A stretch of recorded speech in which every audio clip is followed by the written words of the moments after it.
Right now, 63% of Americans are living paycheck to paycheck. Nearly half have less than $500 in savings for an emergency fund. Why do you think so many people end up in that position? I see a lot with high-income earners. They feel like they spend too much money and they're worried about what impact that's going to have.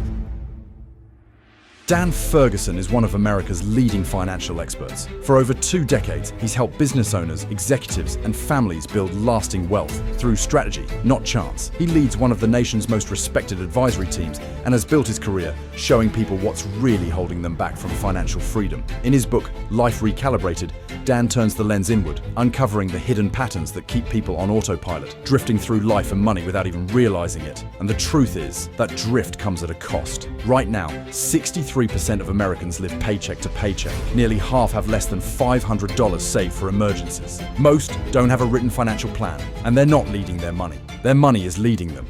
I'm guilty of this too, where my kids will want something. I'm like, we don't need that. And then they wear me down. I'm like, fine, just get it. And that right there is not the right thing because I'm not really teaching them any level of boundaries. So I always try to explain to people, there's a difference of you being able to afford it compared to you being able to buy it. I train and develop new entrepreneurs to start their businesses. And one thing I tell them is I want the word grind to be out of your vocabulary. If gears grind, they burn out.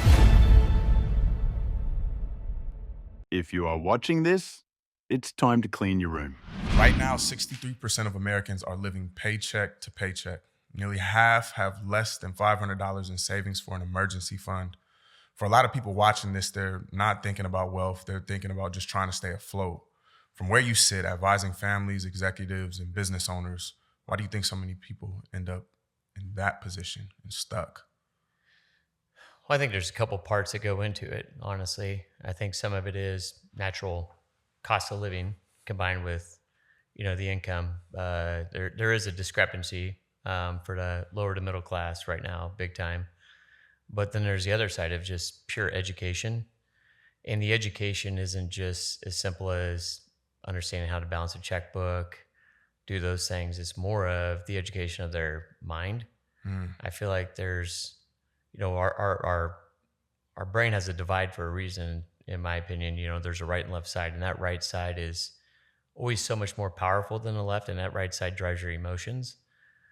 And a lot of times people spend to feel some level of dopamine release because it makes them feel good, makes them feel short-term better for their own situation, and people have a hard time saying no.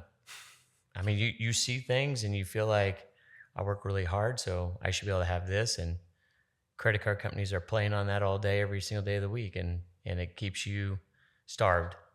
Absolutely, absolutely. I was reading something recently, and it was saying the average American is in about $6,000 worth of credit card debt.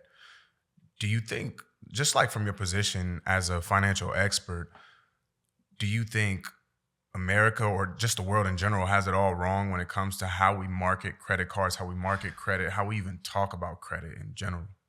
Yeah, I definitely think that there's a buy now, pay later mentality that's been established for a long time.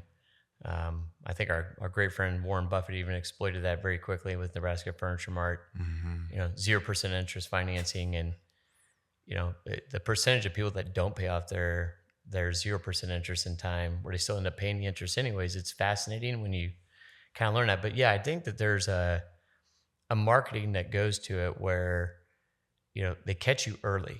It used to be back in the day where, because I'm an older bird than most, but when you went to college, it was like you got a free t-shirt and a Jimmy John sandwich or something to sign up for a credit card. And then you got your first taste of what that was like. Yeah.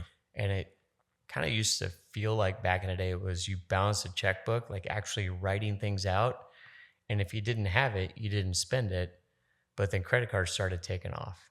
And you can get a credit card for anything. You can go to a convenience store, or let's just say like a Shields, and 20% off if you put on a credit card. And all of a sudden you get that ability to grab something now that you can't afford. And so I always try to explain to people, there's a difference of you being able to afford it compared to you being able to buy it.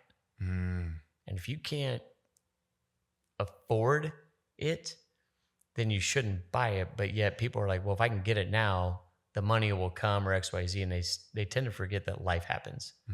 And then when life happens, they have that inability to pay it off. and then the cycle just starts all over again. Couple of things.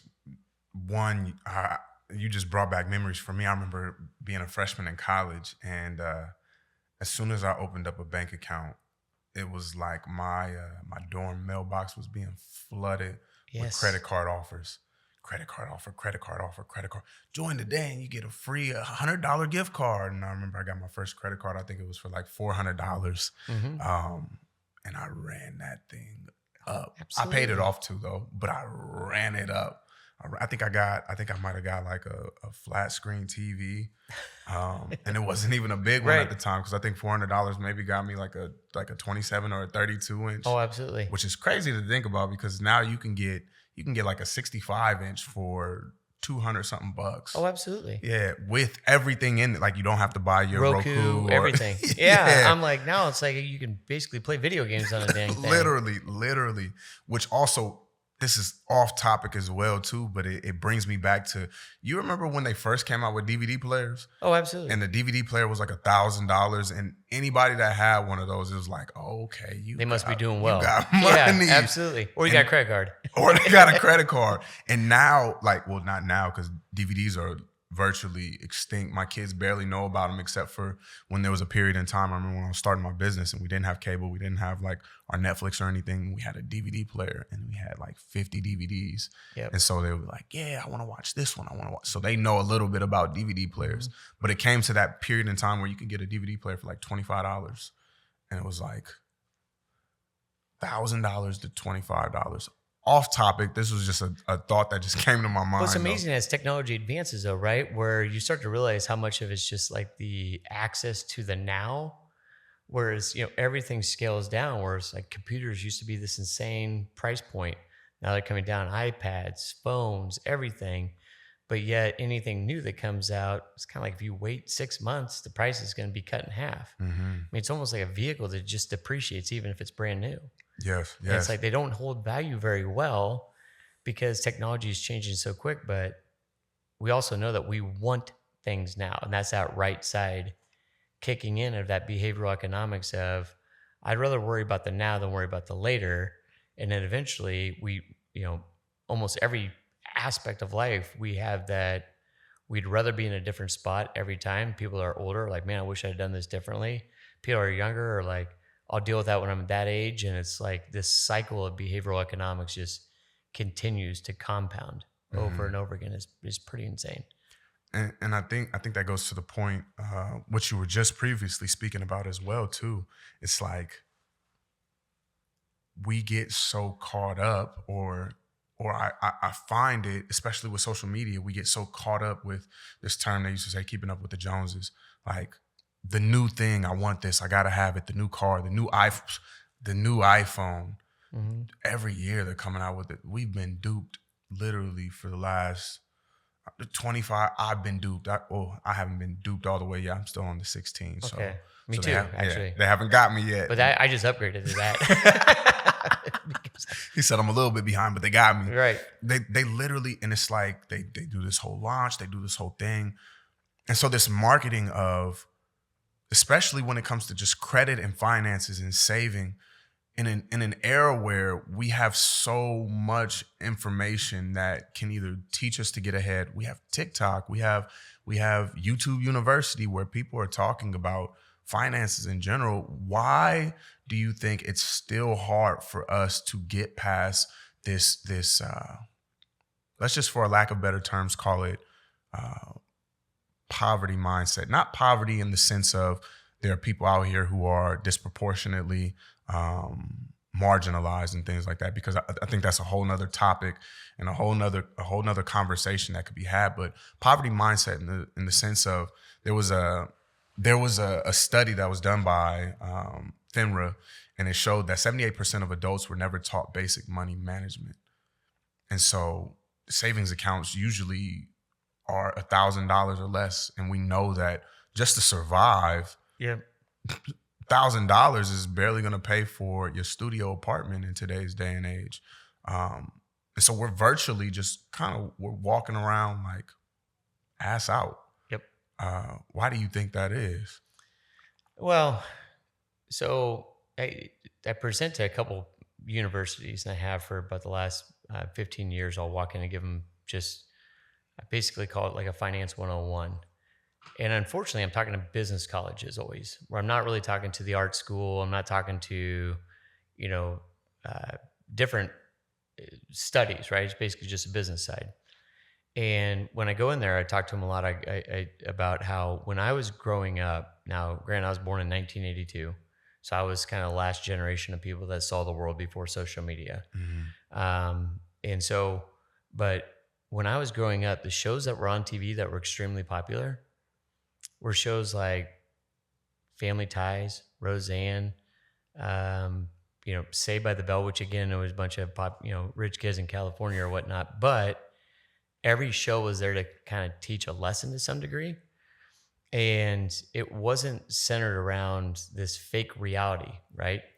But my son, who's 23 years old, like the shows that were popular when he was growing up were things like the Kardashians or whatever, the real world that wasn't the real world anymore. And it was all about people drinking and partying and having fun. And then you turn to social media. And when I get on social media, I feel like everybody is going to Mexico every weekend. I feel like it's like kind of like, what's wrong with me? Why can we not get ahead? Yeah. And so then we start to spin to our insecurity. Because I do think a lot of it is you have to have a strong mind and have some level, you got to be addicted to discipline. And money is not that complicated, but it's wildly difficult because it's all centered around emotion. And that's where that terminology, behavioral economics, is so important, because in my role, what I do is I have to understand why the person is at the spot that they're at and what habits can I help them fix that are bad habits that continue to get in the way. It's not always logical. I mean, logical financial planning is easy. I can explain anything to anybody, just like a healthcare professional or a personal trainer can explain things very logically. Okay, get 8 hours of sleep, drink half your body weight in ounces of water per day, fast in the morning, 5 days, like simple things that I can get in great shape. And then vodka gets in the way, you know what I mean? Or something where it's like you just can't stay disciplined because it's really, really hard to control that right side of your brain. And so I feel like it's all about like what we put into our bodies on the front end, and it just gets compounded with that like insecurity and guilt. So they need some accountability around it. But if our parents' generation were bad and they didn't get that education, they're not going to talk to their kids about what they're not good at. They're going to talk to their kids about what they are good at. And if they are good at socializing with friends or, taking trips or being not very intelligent with money, they're going to teach them that and tell them like, you only live once type mentality. And that it continues to recycle, right? It keeps going. That's what I talk about. This trend just keeps compounding. It all starts with a little bit of education, but more of like understanding who we are and then understanding like some level of accountability around it. Because it's fun to see people start to save for their first time or pay down debt that they never thought they'd get out of. And all of a sudden they get really, really motivated. Yeah. And then once they do, it's like they can't stop because it becomes almost an addiction in a good way. It's very healthy. As a therapist, you didn't go through years of schooling just to wonder where your next client is coming from. Maybe you got an empty calendar, no clients at all. Or maybe you're saying yes to every single issue just to keep the lights on. Either way, it's burning you out and making you question if private practice is even worth it. But here's the truth. It doesn't have to be this way. You can build your practice that consistently attracts your ideal clients, lights you up again and fills you up with purpose and passion, and actually pays you what you're worth. My name is Peyton Hogan. I scaled my private practice to 7 figures in just 4 years. And I also hit 6 figures in my very first year. I know what it feels like to be stuck, and I also know exactly what it takes to break through that stuck. That's why I'm hosting a free webinar where I'll walk you through the framework I use to do just that. It's the same steps that can help you go from guessing and grinding to thriving in your business with clarity, confidence, and a full caseload. So make sure you click the link, save your spot, and let's start building the practice that you were called to lead. There's limited seats, So make sure you get yours today, and I'll see you there. Something that I've noticed, and I'm curious to your perspective and your opinion on this. I've been in conversations with individuals, and just as an entrepreneur, you're an entrepreneur as well. They're like, "Yo, I couldn't do what you did," which I don't think everybody is. Everybody shouldn't be an entrepreneur. It's not for everybody. Absolutely. Some people just need to get a job and make things happen, and that, like, there's places and positions, but that's not even the point. So I would talk to some people, and they're like, "I can't do what you do. I also don't have the desire to do what you do because you're so money driven." And I I dislike when people say I'm money driven, because I believe we're all money driven, because we all have a certain level of bills that we need to pay for. We all have a Sure. certain level of survival that we need, so on and so forth. But to say that I'm just solely money driven, or to say that an entrepreneur is solely money driven, at times kind of discredits I believe it discredits the reason that I got into it. And things that are said past that is just like, I'm fine with just having these experiences, making these moments, so on and so forth. But then you ask, like, well, what does your savings look like? What does your Roth IRA look like? What are you investing in? And it's crickets. Mm-hmm. It's crickets. What is your perspective on when individuals say, I'm not money driven, but then they also don't have that financial literacy piece, where it's like, do you have these things in place that are either making money for you on the back end out of the money that you're making, or are you prepared for, like, an emergency or like a disaster that can happen at any time? Because like you said, with credit, we spend all of this money, and then it's like, oh dang, didn't plan for this, and now you're just kind of stuck. Yeah. Well, and that comment about, well, you're so money driven, I don't want what you want, is a little bit of a cop out. I mean, let's just call a spade a spade. It doesn't mean that they want what I have or what I do, but I think everyone to a degree wants to feel responsible. And that goes deeper than money. I mean, it goes to everything. You know, it's somebody saying, well, I don't have enough time to be at my kids' events all the time, or what. I wish I could, I wish I had the time, but, you know, blah, blah, blah, or whatever. It's like, well, you can make the time for anything. I wish I was good at getting up in the morning. It's like, well, that's discipline. I mean, it's just all it is. And discipline is hard. It's something I struggle with all the time, because my right side is always telling me what I want to do. My left side is telling me what I need to do. And it's more about just understanding yourself. I continue to come back to that, because if someone tells me that they don't want what I have, then I feel like my job is to pivot to say, well, then what do you want? Because to help someone get on track for anything, you got to know what they, the what, the how, and the why. Because if I know what you want, that's surface level, but it does, I'm going to dig into that a lot. Because if I really understand what you want, and then if I further get to why you want it, I start to uncover all this armor that they have on them. Like you said, like, well, I didn't really want that. It's like, well, yes, you do. Everybody, I would be shocked if there's one person walking this planet that doesn't want to be financially secure to some degree. They want to feel financially confident what they're doing.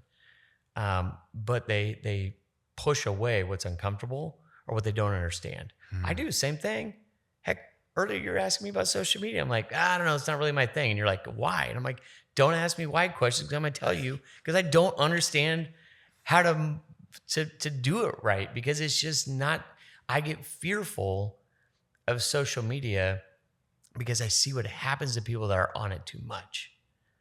And that's where my brain goes. I'm like, and that's, again, it's more of just my lack of understanding. That's why I'm trying to lean into that space. But anytime something makes me uncomfortable, I want to lean into it.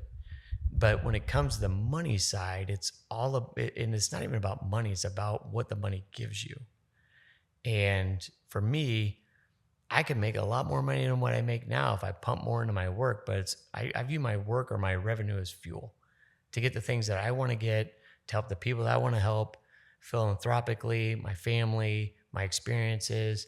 But I'm not driven by materialism. It just does not motivate me. I don't care what type of vehicle I drive. That's just who I am. But if I can dig through everybody else's why, that why is the emotional pull. If I don't understand why somebody wants something and I dig deep into that why, then the what doesn't matter. But if I know what they want, why they want it, then I can teach them how to do it. And a lot of it's just them pushing away what's always been uncomfortable, but in the back of their mind, they really want to know how to get it done. And they really want to know how to control themselves, but they feel like they're going to have to give something up to get that, and that's where they get stuck. Absolutely, absolutely. This reoccurring theme, and you already mentioned it multiple times, is just that concept of discipline. As you're saying this, I'm thinking about myself in my own business and my own practice and things that I work with my clients with. Discipline. I think about, I used to be a personal trainer and working with individuals who want to get in shape. Discipline. And I look around at so many other aspects of life, and there's like this key theme of when we're not able to achieve something, probably one of the biggest reasons is that D word, discipline. But then you also pair it with consistency as well too. Yep. Because you can have discipline for a couple of days or a couple of moments and then not follow up with your consistency. So it sounds like the name of the game, even in this field of financial freedom or financial independence, is discipline, practice consistently over a long period of time will bring you to the goal. Is that sounding about right? 100%. And it's one thing, even when I train and develop new entrepreneurs to start their businesses. And one thing I tell them is I want the word grind to be out of your vocabulary. If gears grind, they burn out.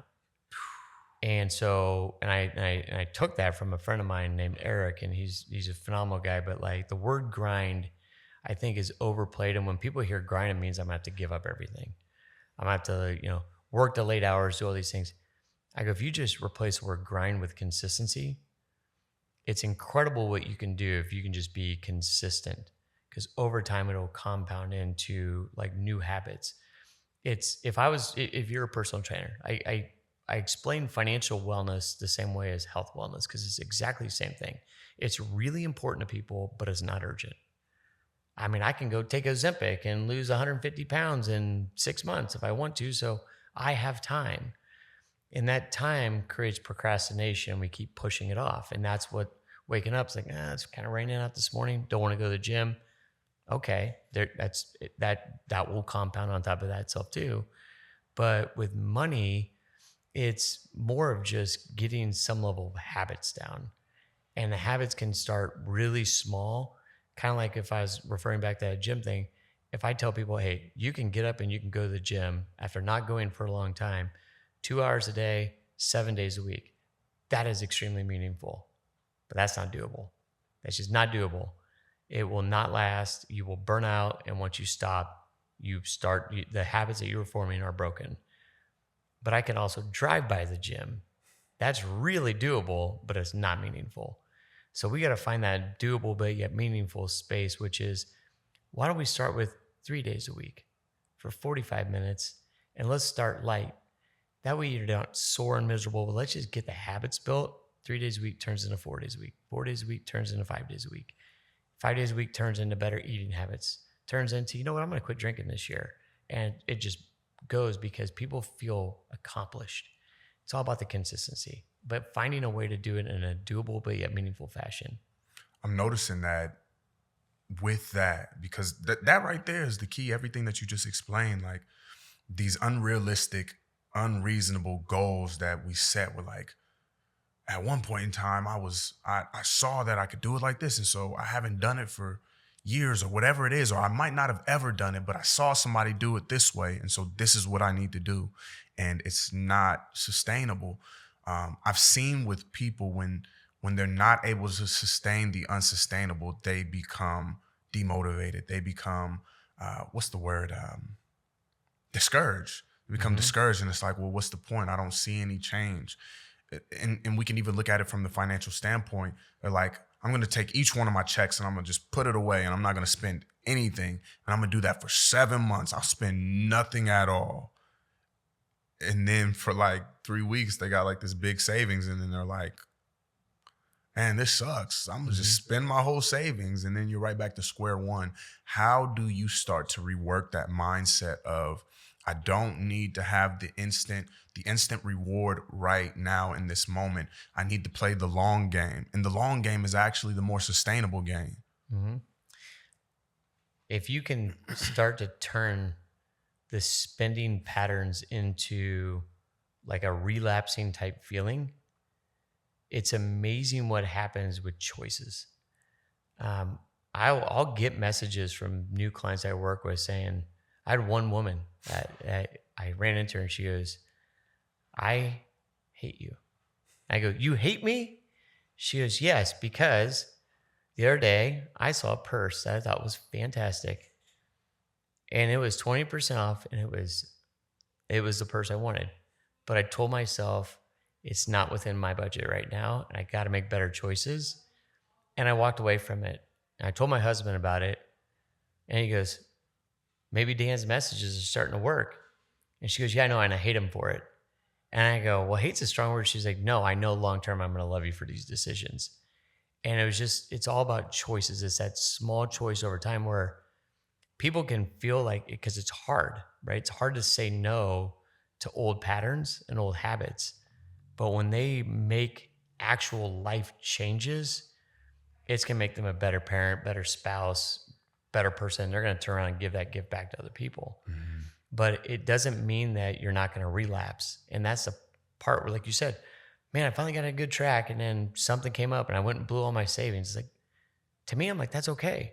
You at least took the first step. Now let's try to get back on track. See what that's like, because that's where people need that coaching and accountability around it, because it's really, really hard. But it can create generational waves if it's done the right way, because I see parents teaching their kids now what's right or wrong with money and how to handle it, because they got themselves in that spot. But if they never got themselves there, they never teach it, because they're not going to teach their kids their mistakes. Their kids, though, are paying attention. One of the biggest questions I ask some of our clients is, tell me about your history with money as you were growing up, and what'd you learn from it? And almost every time that they were broke, they're like, I saw my parents spent money on things that they really didn't need. So we're being much better at being frugal about the materialistic items. Or somebody came from a very privileged background. They're like, I never learned a thing about money. Nobody taught me anything, but my parents were always really good at holding boundaries around things. But like, the kids are always watching. And if parents think they're not, they are all the time. Mm-hmm. Mm-hmm.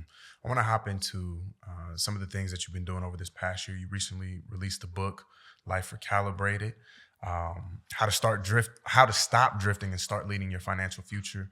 In the book, you take a deep dive into quiet and often invisible patterns that keep people stuck financially, not because they don't care, but because they're unknowingly operating on what you call autopilot. Yep. You use the phrase financial autopilot a couple times in the book to describe what's happening to so many people, often without them even realizing it. Can you unpack what that means, and not only as a theory, but how it shows up in everyday life? Yeah, the autopilot for me, it goes back to, it started with a movie. I watched a movie. Have you ever seen a movie, Click, with Adam Sandler? Oh, yeah. That was a great movie. Great movie. Most people watched that movie and laughed at it. First time I watched that movie, I don't care. I came to tears when I came to that movie, because I started seeing what my future is going to be if I stayed on the trajectory I was on. Mm-hmm. Because I was a new entrepreneur that was pumping in long hours, doing a thing. And I started seeing my success happen. Started getting some national recognition within a Fortune 100 company, and started presenting to other offices and other people. And I felt this like sense of like emptiness, where it was like I was growing so strong professionally that if I were looking at the 4 or 5 arms of overall health, you know, like financial health, physical health, spiritual health, relationship health, mental health, the professional health was going fantastic, but everything else was suffering. So I started telling people, I'm like, I'm so sick of being rich at what I'm doing and feeling broke at home, that I want to fix that. And I want to just be good at what I do. And I want to be rich at home, because it's kind of like, go back to this concept of money. It's money discipline a lot of times comes down to paying yourself first. Right? That's why 401k plans are fantastic, because the money's just taken from you before you can even spend it, and it's matched with the dollar amount. So it's a reward for doing something. But if we try to consistently coach our clients to pay themselves first, and then they can spend what's left over somewhat guilt-free, I wanted to do the same thing for my family, even though I was doing the reverse, where I was pouring my 90% out in the world and they were getting the 10% that was left over. So I wanted to reverse that and have them get the best 10% of me, and then the 90% everybody else got. And so, because in that movie, Adam Sandler, he started fast forwarding through areas of his life that he wanted to get through to get to his next job promotion. And the remote ended up starting to repeat his patterns. And so when he was looking back at the times that he was fast forwarding through life, he was sitting at the family dinners on autopilot. He was thinking about everything else that he needed to do for his work, where he was never present in the current environment. That's what the book is centered around, is how to help us become present in where we're at in any situation. Like if I'm at work, I don't need to bring work home into work, because all I'm doing is sitting there going, oh, I didn't do this last night, XYZ. And then when I go home, I'm thinking about all the things I didn't do at work.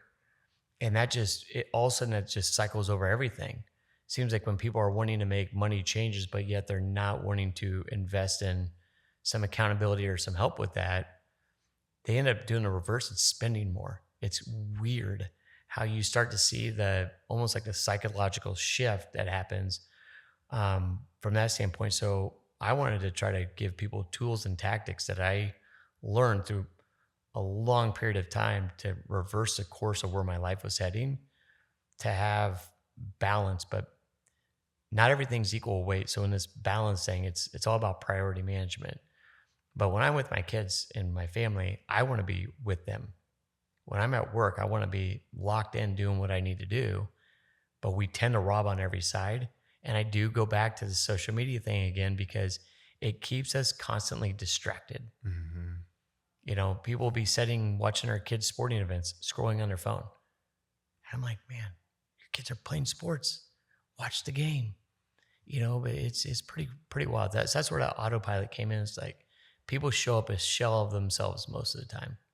I remember one of the first introductions, actually probably was the first introduction that I had of you. It was at a conference and you were the keynote speaker there. And you spoke on this concept. And I was like, when I heard it, I was like, I gotta go talk to this dude. Yeah, that's what because it resonated. I was just like, man, this is so true. We will grind and we'll do all of these things and we'll work the 12, 13-hour days. And I remember one of the things that you said in that speech, it was if I could do it all over again, I would, because I spent majority of the first half of my entrepreneurial career investing so much into my business and robbing so much of the people that I was it was something along the lines of I was robbing so much time from the people that I was doing it for, or that I said I was doing it for. And I think so many of us as entrepreneurs, or just even people in general, we can put this to a larger demographic. We'll invest so much time into these things that have good causes or for good reasons, but all the while, the return and who we're enjoying the return with, we put them on the back burner. That goes exactly back to the what and the why. Because if people are clear on what they want their lives to look like, then we can start to rewind where we're at. So I work with a ton of business owners and sales executives that are always striving for high production, but a lot of times it comes with an expense. So as much as I can get down to a spot of like, my work is fuel and I'm going to treat it that way, I'm going to get what I need to get the life that I want to get for the people that I want to live it with, because we only get one shot at this thing. And when I started going through these mental struggles, everybody around me that I was working with was like feeding it to continue to grow the business. And it was like I wasn't getting life development. I was getting professional development only. Not a lot of people were asking me how things were at home. They were just asking about the production side. And so I sat down with the pastor at a church one time, and I just told him where I was at, and he goes, and this is in the book, but it was pretty key for me. He goes, I sit down with multiple people a year that I'm providing their final blessing. They're either on hospice care or they just found out that they're terminally ill, and I'm spending some time with them. And the first question I normally ask is, tell me about your life. And he goes, and I've never had one person say, when I was 45, I actually made $500,000 that year, or I hit my sales goal, or I did this. He said, the only thing they tell me about is the experiences they had with their family or the regrets they have for the things that they didn't do. And I'm like, well, that's kind of where I'm at. Like, I don't want to look back and say I built this monstrosity of a business, but yet my kids don't even know who I am. And so I was willing to sacrifice future revenue to become very rich in that present moment. But that doesn't mean that I was letting my business fail. It actually meant the reverse, where I'm like, when I'm there, I'm locked in. Because if I'm saying yes to work, that means I'm saying no to being at home. I could go right now and take my daughter out for, I can go to her lunch at 11 o'clock today and meet her for lunch. But they also get that I need to show them discipline and work ethic still. However, I'm not chasing every happy hour if it means I might be able to meet a new client. Things have to be done in moderation. And if healthy individuals treat food that way, where they're focusing on what they're putting into their body and how much protein they eat per day, and they try to space it out so they're not overindulging at any time. Well, we need to treat work the same way. And money's also the same way. Is some people say, I want to leave my kids with this generational wealth. I do financial planning for a living, and I tell my kids that if I live beyond the age of 85 years old, I hope the bank bounces my check the day I die. Like, I want to live it with you guys. I don't want you waiting around for my deathbed for you to begin to live your life, because I might not give them the right tools. So I think it's all about knowing but that's what I want. What you want might be completely different based off your background and your belief. That's completely fine. It's all about understanding yourself. This is good. This is good. I think, honestly, while you were saying that, it just kind of like, my mind was just like, the idea and the concept where it's like, if we treated our finances, if we treated our work, if we treated everything, how we, like, the health of all of that, how we treated the health of, like, food, because I think food is a great example. If I'm just overindulging on candy and sweets and ice cream, I'm going to be sick and my body's going to respond to that. Yep. Same thing with my finances. Like, if I'm just overindulging on pleasure now, dopamine hit, which, for anybody out there that doesn't know, dopamine is the neurotransmitter or the chemical inside of our body that's released that tells us, like, go get more. I want more. And it brings about this pleasure once we get it, only for short bursts. And that's where you find, like, these different addictions to these instant gratifications, where they start to become, like, fleeting, because the more that you do it, the more dopamine you need to have released in order to feel that pleasure again. It's fascinating. It's fascinating when you put it in that type of context. A follow-up question that I would have to that, for the average person who might not be an entrepreneur or might not be in business, they might just be working a 9-to-5, and it's fine. How do people identify whether or not their life is on autopilot, and what are some subtle signs, the ones that people might honestly overlook or not even realize? Well, it goes back to that initial conversation with them, to understand where they're at, why they're at where they're at. I think the why they're at where they're at is big, but I see a lot of individuals, especially W-2, where we talk about W-2 as an entrepreneur, like that there's a judgmental tone to that. Not at all. That's because you're right. Not everybody is meant to be an entrepreneur, just like not every entrepreneur is meant to be W-2. But if you're W-2, a lot of times they're carrying around a sack of resentment and guilt. It's fascinating to me. It's like people walk into, I can see their body language. Like, you have a new potential client that comes in here and they start telling you their story. You can tell how much they're making up or not. You can read right through it. I know you're buffaloing me and I know you're blowing smoke. And so like that terminology I use for the book title of Recalibrated is I try to walk them through a recalibration process. And when I start asking them questions, they'll say things like, I know we should have been doing this a long time ago. And I'll stop them and I go, I have one rule in my room. I need to understand like where you're at right now. And I want to understand a little bit about like what got in the way. But here's what I don't want to do. I don't want to beat ourselves up and relive the past, because today's the first day of the rest of your life. And so for me to help you the most, like, yes, I'm going to ask you some questions, but don't do this. I should have done this. You know what? You didn't. So let it go, because you're carrying that around and that's creating like this armor that you have surrounded you where it's not letting anybody in. And you experience this all the time. There's a lot of psychology that I have to work through without a clinical background. But yet if I can get understanding of like, why are you carrying so much resentment with you? Because that's what struggles with relationships. People say, money's the top reason a lot of people fight. I'm like, nah, top reason a lot of people fight is resentment. And for me, it's like my favorite quote of all time is expectations become manifested resentments if left unspoken. And a lot of times people are holding in anger or frustration or regret, or like I said, all this stuff. And so I have to dig through that to say, well, let's get you caught up and let's at least understand where we're at. So the podcast, Clean Your Room. A lot of times I talk to them about like, let's clean out that junk drawer. Let's get out what we don't need, throw it out of there. Let's place it back all nice and neat. And let's get on a new plan going forward. And it's weird to see people like almost smile at the end. They're like, okay, I kind of feel good now. Like, yes, and we're going to go this way and then we're going to veer off again. Don't be surprised if you're going to get, you're going to get attracted back to old habits. It's like Alcoholics Anonymous. You got to admit that you're powerless over the drug. Ooh. And then we can start from there, and you got to address these past resentments, and then let's create a new plan. But don't be shocked if you don't relapse every once in a while. It happens. You're human.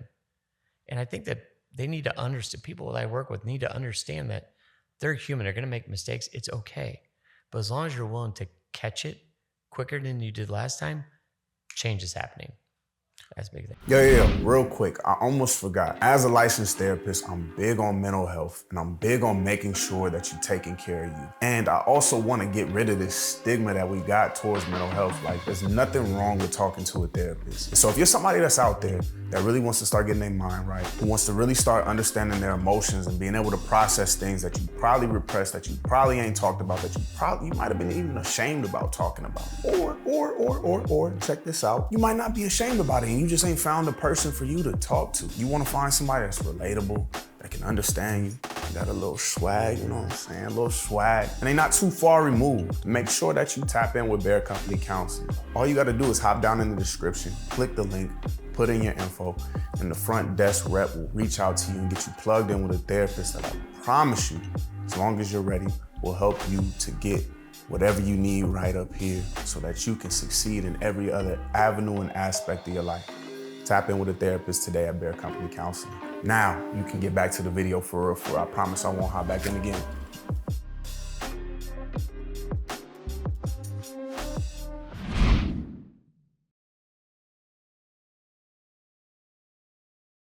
One of the things that you brought up, and it's actually a topic that I wanted to talk about, there's been multiple national studies, including Ramsey's Solution and U.S. News. It shows money is one of the top causes of divorce. Something that you just mentioned, though, is you believe it's not necessarily the money in particular, but it's the resentments that are built up around money. And some of the things that we've been talking about so far is what's your why behind your goals or whatever it is. And so when we look at these situations with divorce, is it that two people have different whys, or they don't even know what their whys are, and so then resentments build? And how have you seen these financial instabilities show up inside marriages and families with clients that you work with? Yeah, so it's a difference of values and lack of understanding each person's side. And I see that a lot. Like, there are times where I'll have a new client come in where it's like the husband and wife seems like they're sitting on opposite sides of the table with each other. And one's got their arms crossed, looking at the other one. And we start asking questions about money. And either it's, well, if we didn't go to Costco every single week, Or, well, if he didn't have to buy, Costco's a hell of a drug. oh my gosh, you were talking about Costco's a way a to hell just of a once, drug. once that hooks in you, you're done. You know what I mean? It's like Costco, or if he spends too much money on golf clubs, or she likes to shop too much. And it's like, it's always them. And it's not ever really viewed anymore as an us. And I think that's maybe that old school mentality of like, what's mine is ours. And they don't ever have a referee to like calm them down until they get to the place of marriage counseling. But then all of a sudden, again, it's that tucked in resentments where one says, hey, you've been doing this. And they're like, oh yeah, we've been doing that. And it's like helping people understand, like, what do you both like want? And what are some of the patterns here that we need to start working on as a group? Because it's never a them, it's I seem to like dancing around the topic, but I see so much misalignment. Let's just call it that, where I might say, hey, if we were to scale from 1 to 10, how important is it for you to put your kids through college? You might hear like, and I'm not being gender biased here, but you might hear a woman be like, it's a 10. I want to protect my kids. And a dad might be like, it's a 1. I'm like, okay. Well, I can tell that conversation came up one time in the house and it was shut down and never got talked about again. But then I might say, what about retirement? She might say it's a 9. He might say it's a 10. Great. And then I ask a question and I'm like, well, if we look like we're on track for retirement, we're doing enough and there's money left over, do you mind talking about the college side? And he's like, well, yeah, no, that's okay. And it's like, I've helped them at least understand that it's not that college isn't important, but he's really scared that they're going to give up their retirement for it. It's that misalignment where they haven't had healthy conversations. And I know that in your space, you see that a lot where it's like, we talked about earlier where this like the quills are popped up in the porcupines. Like nobody wants to touch that porcupine. You're going to get poked. And it's like they both have so many quills up at every time that's like they can't even have a healthy dialogue. Mm-hmm. Following up to that, for young couples especially, people like in their late 20s and 30s, starting their lives together, what type of conversations about money do you wish more of them were having on a consistent basis and having them early on, as opposed to we're either in the couples counseling session or we're just now coming to a financial advisor to try to figure things out? I think it would be first understanding where each other are really at. A lot of times I'll hear, I didn't know that they had $10,000 of credit card debt. They are hiding it from that person. Or asking questions about, like if you're trying to be disciplined with money, what's your normal vices? What gets in the way? And how can I help support you with that? Or how do you want me to communicate with you about money? Because one person normally runs the monthly bills and they write the checks. One likes to spend frivolously and they don't like to talk about money. But if the person that pays the bills asks simple questions like, hey, what's your credit card budget this month? The other person's immediately like shooting quills right at that person. Like, well, okay, I had to get new clothes this week. Okay, is that a problem? And it's like, whoa, why did that happen? Because there's a defense mechanism that goes up about it. So it's all about understanding more of like, what is your normal vices? Well, I normally spend money on technology. Why? I don't know. Because my wife's more of like, she shops, I buy. If I'm like, man, I need some new pants, I hope to spend as little time in the store as possible. She goes, you try them on? I'm like, no, try them on at home. They don't fit, I'll drive them back. Because if the small is not big, is too tight, I'll go get the medium. It's not that big of a deal. I know right where to go to pick it up. Because I'm not comfortable shopping. I don't like to shop. I'm just not that person. But I also don't find the best deal because I value my time differently. So I'm like, I'm not going to go to 4 stores to find out who's the cheapest. I'm like, it's right there, grab it, go. And so, but my vices might be different than my wife's vices. So, but I also think though, you can read a lot into that. So if my wife's vices were clothes and I started seeing a ton of clothes come in more than normal, then I might need to ask some questions about how she's feeling as a person, because normally people spend when they feel bad about themselves because it's the only thing that can make them feel right at the moment besides other immediate vices like drugs and alcohol or gambling, right? So we tend to feed our worst of dopamines when we're under stress. And so I see a lot with high income earners where I ask them, but once I get through the armor, I ask them what their number one fear is. And their fear is they feel like they spend too much money and they're worried about what impact that's going to have because they're valuing the wrong things. It's crazy that you ended with stress is usually a big predictor of financial spending. Actually, according to the American Psychological Association, 4 in 10 Americans say that money is their number one source of stress, and a third say it's affecting their physical health. From your experience, what does living in that kind of survival mode actually do to someone's mental clarity, health, and their daily decision making? I think if somebody it's that cycle of that immediate dopamine drip that we tend to spend a lot of money, causes stress because of debt. We service that stress with something like drinking, and then that drinking leads to bad sleep.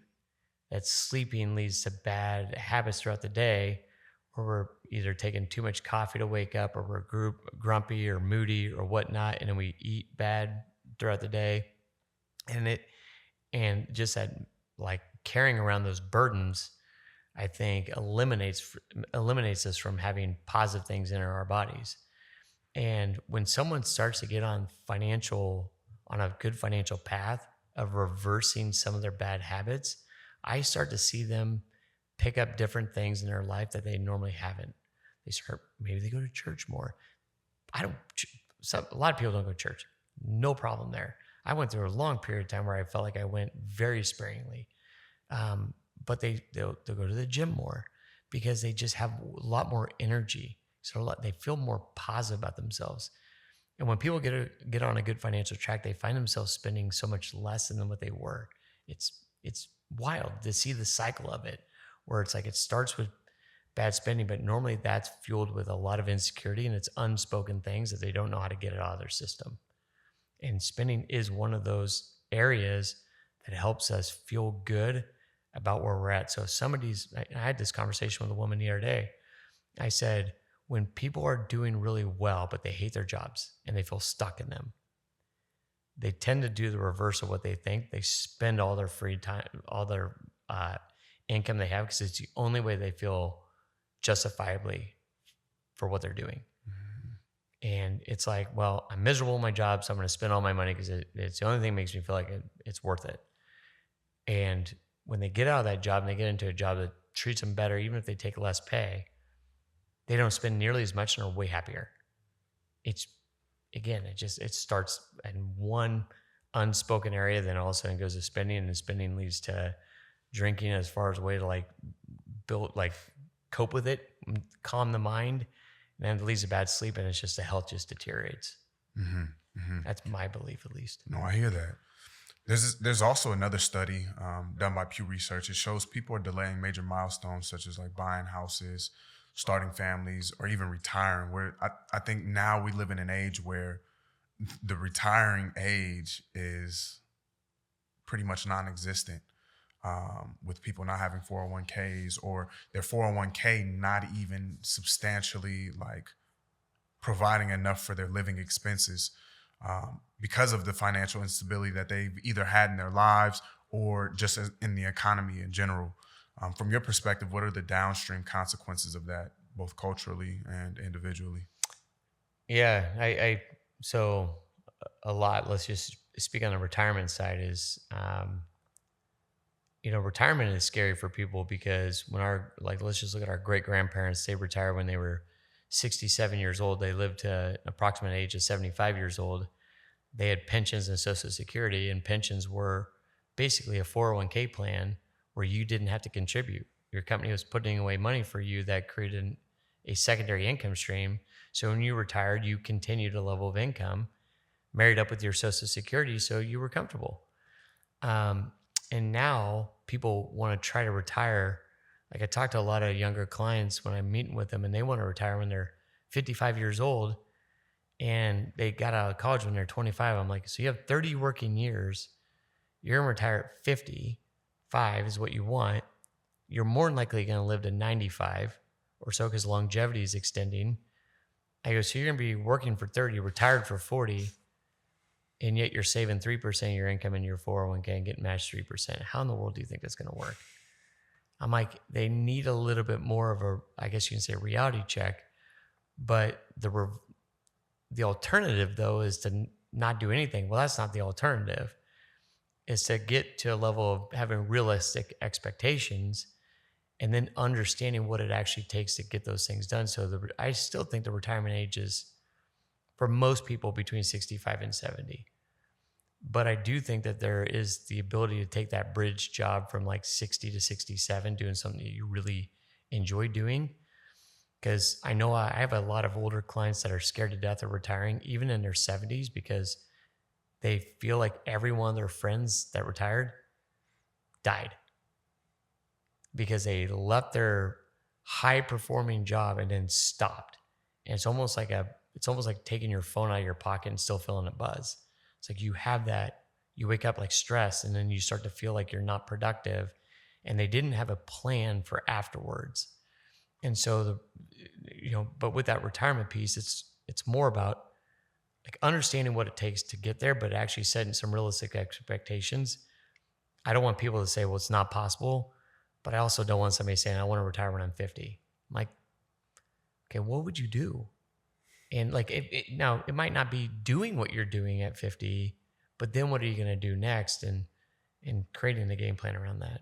Mm-hmm. I'm glad you brought up game plan. There was a study that was done by Charles Schwab where it showed that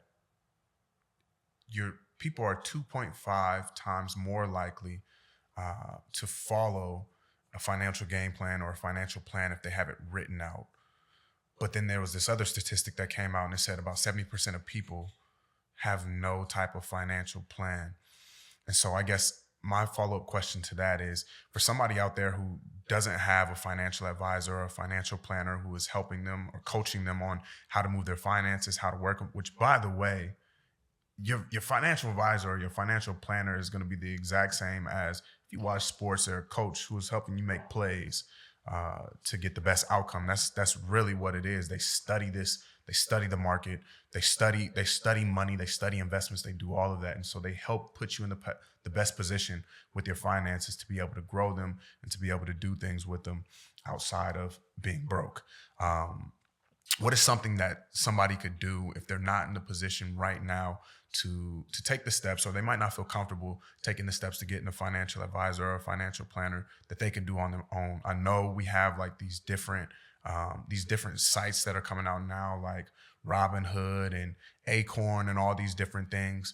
But even outside of that, if somebody wanted to come up with a game plan of their own, what could they do? I would say start simple.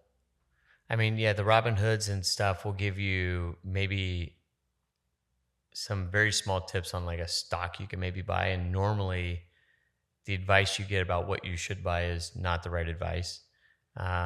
It's typically led there for a reason. However, I would say start simple to see if you have the discipline to make changes. So for example, it could be like, yes, I love the long-term planning, age 65 and beyond, all that stuff, but it could be as simple as, I have 3 credit cards and I want to have one of them gone by Christmas. Can I put the effort into making that possible? Because credit card debt's always the stuff that people, feels like once they get out of debt, they can live again. And they find it to be impossible because you got 23% interest on your debt and it's compounding out of control and you don't know where to start. But I try to tell people they have 4 credit cards from 4 different companies. Find the one with the lowest balance. Even if mathematically it's got the lowest interest of all 4 of them, I don't care, because it's all about seeing that progress. You talked about progress earlier. If I went to the gym for 7 days straight for 2 hours a day after not going for a while, I'm mentally thinking I'm going to see results. If I look in the mirror, I'm not going to look any different, no matter what. And I'm going to be like, well, if I'm not making any changes, then why am I doing it? What's the point? What's the point? I'm not going to trust the process. Paying down debt's the same thing. If I have a high interest credit card and I'm paying on the highest interest and I'm not chipping into it fast enough, I'm going to give up. And so it could be as simple as starting small with like, where do I want to be 6 months from today? What would I love to see happen 6 months, and get very clear on like what you want, and then actually sit down and sketch out what it would take to do that. And if you can't stick to it, then I think you should go seek some level of advice from a financial advisor. And people think financial advisors are these something that only the affluent use or need, because they think financial advisors are expensive. There's a lot of financial advisors that will help hold you accountable to getting out of debt and not charge you a dime, because they're trying to build you into becoming a client, because most financial advisors get paid to help you manage your money. They don't always charge a fee for their time. They have that ability, but I would always interview 2 or 3 financial advisors before you select one, and just understand like how they're going to help you. Mm-hmm. What are things that individuals should look out for when it comes to that process of interviewing financial advisors? What are some pros? What are cons? And how do I know a financial advisor is a fit for me? That's a loaded question for my space. I would say you have to have a certain level of feeling like somebody's real compared to finding somebody that might be right. Sometimes people sell on, the flash or pizzazz or whatever it is. I feel like I don't care what company, even what educational background they have, if somebody shows up where they're really interested in you and you feel that connection, it's the right person. But if somebody shows up and you're like, I feel like I got a really big sales pitch, but they had some cool returns on their investment accounts, it's probably time to find somebody else. Like, I don't know, if somebody were to go out and survey 100 of my clients, they'd be like, almost like, we don't even know how we pay Dan, but all we know is that he understands us more than anybody else, and he knows exactly how to speak to us to get us to take action on things that we've always been wanting to take action on. Mm-hmm. So I think it's about that just real connection with somebody. It's crazy because it literally is the exact same thing when it comes to therapy. So the space that I'm in, the biggest proponent as to whether or not a client that I'm working with is going to be successful in therapy is their ability to establish therapeutic rapport with me. Yep. And this is with any therapist. If they can't have a good rapport and they don't feel connected to the therapist and the dynamic is not there, then anything that we're doing, it has a decreased likelihood of actually sticking and actually making any type of change. And that's what I just heard you say. Like you said, if we hit up your clients and ask, like, tell us about Dan, they're gonna say like, Dan is a good guy. He really cares about me. I connect with him. He checks up on me. And these are all things that I know because I've talked to people that have actually worked with you, and they're like, yeah, Dan is that guy. And even our mutual friend Malachi is like, Dan is that guy, Malachi. I just love that guy. Yeah. So that I can second that even from my space, like being able to, you have the right one when that individual genuinely connects with you on a deeper level outside of the services that are being provided. But also it helps too if you know that person is providing good services as well. 100%. I mean, if I respect someone and they've earned my trust, I will do anything that they tell me to do because I trust them and I know they wouldn't lead me astray. But yet that's one of the questions I ask like new clients is if they come in, I get to know them a little bit and I go, how does somebody build trust with you? But then on the same token, how does somebody lose trust with you? Because I want to understand that sometimes they say, well, just do what you say you're going to do. What does that mean? Because if you tell me to do what I say I'm going to do, and I'm going to hold you accountable to what you said you're going to do, that's my job. Like your goals are my job. That's what my job is. And that means I'm also not afraid to piss you off, to tell you what you need to hear. Because if you start reverting back to old habits, I'm going to have to call you out on it. And so there's a lot of people that don't like to be held accountable. And some people say, well, you lose my respect if you didn't follow through on the things you said you're going to do or whatnot. It's like that to me is very big, because I'm like, that's how somebody loses trust with me. If you say you're going to do something, then do it. And if you don't do it, own it. Don't pass excuses on. Don't do any of that. But I feel like my clients get to choose me and I get to choose my clients. And there's times I feel like it's not a values fit. Let me introduce you to somebody else that I know that might be better, because I like to work with people that I feel like I have a connection with, that we share similar values, because that's when things really happen. Mm-hmm. We're coming up on time, and this has been a really good conversation. And I believe there are a lot of people that are going to listen to this and is going to like spark some things inside of them. We've talked about debt levels. We talked about lack of savings. We talked about financial literacy. We talked about even how majority of us are functioning on autopilot. And we're just kind of consuming, and not realizing that everything that we're consuming is actually what's leading us to the positions that we're in. My final question for you is, if you could get the average household to change just one behavior this year, what would it be? And what difference would this one shift make 10 or 20 years from now if they actually stuck with it? The behavioral shift that I would love to see is having some type of a financial goal shared by the household, in having it being openly talked about for their kids to see, because I see things like, I'm guilty of this too, where my kids will want something. I'm like, we don't need that. And then they wear me down. I'm like, fine, just get it. And that right there is not the right thing, because I'm not really teaching them any level of boundaries. So my word coming into 2025, I always try to have a word that I build my business or my life around. And this year's word was boundaries. I want to put boundaries around everything. If I like to go play golf, I got to have boundaries around golf. You know, I don't play on weekends. If I do, my kids go with me, or I'm done by lunch. You know, like, I have to put boundaries around things so I don't overindulge in any area. But for the average household, it would be, hey, let's put a goal that we have X in savings, or we reduce this debt this year, and let's put all of our motivation behind that one thing. Because if you hit the first goal, you'll definitely be motivated to hit the second one. And every goal is easier every single year. But yet when they're not clear, they're not laid out, and they're not held accountable, it's just a pattern will continue, and it will create a bigger and bigger separation from people in their relationships. Mm-hmm. That would be it. It's just having some clear, measurable goal financially. There's a whole other slew of things I want them to do on the personal side, but on the business side, financial side, that would be it. Definitely.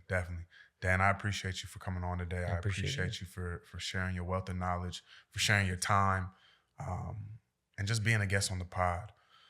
Really quick, if anybody wants to connect with you or your business, go ahead, plug it in, promo, let them know where they can, this fly. Yeah, all day. He's luckily spent most of his time with you. Yo. Yeah. Oh, man. We try to kill it to our credit, we try to kill it. We tried to. He's not dying, though. He's not dying. We're running around the office. They can always, get a hold of me. Daniel.Ferguson@nm.com would be the website. They can also find us on social media. I'm a CEO and founder of Veda Wealth Management, VEDA. Our business models, our three principles are centered around knowledge, wisdom, and understanding. And so you can go on the Veda Wealth Management website and find us there. I have a team that is there to just help. I mean, we love spending time with people, and we'd help anybody at any time, any place, anywhere. I don't have parameters like some people do. I'm like, somebody's serious about planning, I'll help them. Definitely. No matter what. Appreciate you coming on, man. I appreciate you. And I appreciate everybody for tuning in to another episode of the CYR podcast. When you clean your room, you will change your life. Take the first step. We out. How'd I feel, man? Good. That was real good. That was fire. He was dropping some gems, man. Yeah. Well, I'll tell you what.